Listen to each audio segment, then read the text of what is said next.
Halo semuanya, selamat datang di sesi bedah data kita kali ini. Hari ini kita bakal pakai topi detektif dan membongkar sebuah realita mengejutkan yang sebenarnya ngumpet di balik angka pertumbuhan ekonomi kita yang baru aja rilis. Kita bakal kupas tuntas angka ini murni dari kacamata ilmu ekonomi, nyari tahu apa sih mesin penggerak aslinya, dan pastinya mastiin kita bener-bener paham cerita di balik data yang ada. Oke, mari kita mulai dari pertanyaan besarnya. 5,6% ini beneran pertumbuhan yang solid atau cuma anomali sesaat? Jadi gini, pemerintah baru aja ngumumin tingkat pertumbuhan ekonomi kita di angka 5,6%. Harus diakui, di tengah kondisi iklim ekonomi yang lagi naik turun sekarang ini, 5,6% itu angka yang sangat impresif. Tinggi banget, dan pastinya bikin banyak pihak bertepuk tangan. Tapi namanya juga kita lagi bedah data. Kita nggak bisa dong cuma nelan mentah-mentah angka di permukaan. Pertanyaan kritisnya adalah, apa angka fantastis ini benar-benar ditopang sama fondasi pertumbuhan yang sehat, atau jangan-jangan ada resiko besar yang lagi mengintai di baliknya? Buat nemuin jawabannya, kita harus berani ngupas lapisan-lapisan datanya satu persatu. Dan pas kita pertelin komponen utama penggerak pertumbuhan ini, wow, kita justru nemuin sebuah kejanggalan yang butuh perhatian serius dari kita semua. Sekarang, mari kita bandingkan langsung secara spesifik data dari tahun 2025 dan 2026 untuk mencari jejaknya. Kalau kita jejerin kuartal pertamanya, perbedaannya itu kontras banget. Konsumsi masyarakat naik sedikit, dari 4,89% ke 5,2%. Masih wajar lah ya. Investasi juga kelihatannya oke, naik dari 2,21 ke 5,96%. Tapi coba deh perhatiin baris pengeluaran pemerintah. Di tahun 2025, angkanya itu minus 1,38%. Pas masuk 2026, boom, langsung meroket drastis ke 21,81%. Situasinya makin masuk akal kalau kita singgung soal perdagangan. Tahun 2025, ekspor kita itu di 6,78%, ngalahin impor yang cuma 3,96%. Kita surplus. Tapi di 2026 posisinya kebalik 180 derajat. Ekspor kita malah lebih kecil dari impor alias kita tekor.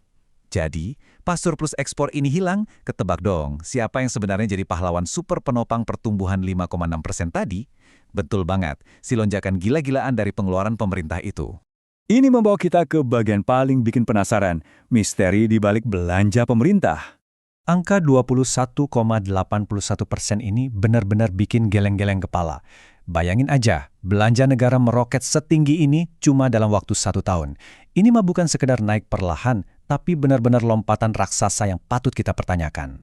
Pasti pada mikir kan, uang sebanyak itu larinya kemana aja sih?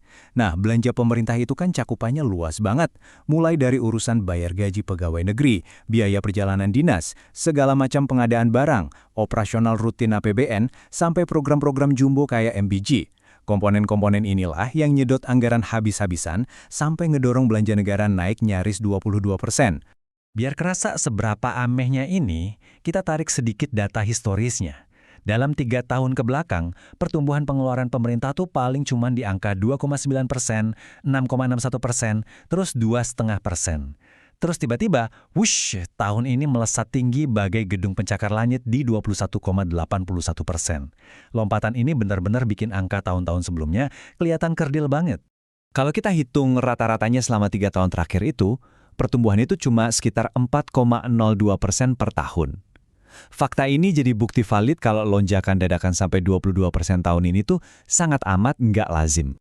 Lalu apa risikonya kalau kita cuma mengandalkan belanja pemerintah tanpa adanya efek pengganda di masyarakat?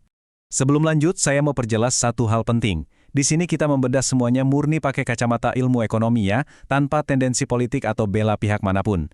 Secara keilmuan, belanja pemerintah yang melonjak itu nggak otomatis sesuatu yang buruk kok. Nggak sama sekali. Tapi, strategi ini bakal jadi berisiko tinggi banget kalau nggak punya satu elemen pendukung yang super krusial.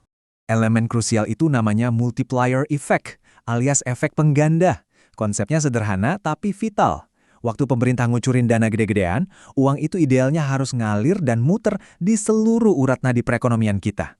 Harusnya, duit itu bisa mancing masyarakat buat belanja lebih banyak dan bikin pihak swasta jadi makin pede buat investasi. Ibaratnya gini, dalam ekonomi yang sehat, belanja pemerintah itu fungsinya kayak pupuk. Begitu ditebar, dia bakal numbuhin konsumsi yang makin kuat, investasi yang lebat, dan ekspor yang mekar. Tapi sebaliknya, di ekonomi yang beresiko, kalau duit itu dikeluarin cuma sekedar belanja, tanpa ada efek pengganda, ya uangnya lewat gitu aja. Belanja beres, uang negara habis, tapi sektor-sektor ekonomi lainnya tetap aja diam di tempat.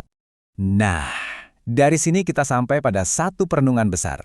Kalau ternyata mesin utama di balik pertumbuhan 5,6% kita ini cuma sekedar aksi belanja habis-habisan tanpa efek pengganda yang jelas, terus siapa yang bakal nanggung risikonya waktu uang itu benar-benar habis? Kalau risiko ini nggak dimitigasi sedari awal, bersiaplah. Kejutan dampaknya nanti bisa jadi jauh lebih besar daripada sekedar angka pertumbuhan yang kita rayakan hari ini. Jadi menurut kalian, seberapa siap perekonomian kita menghadapi efek kejutnya?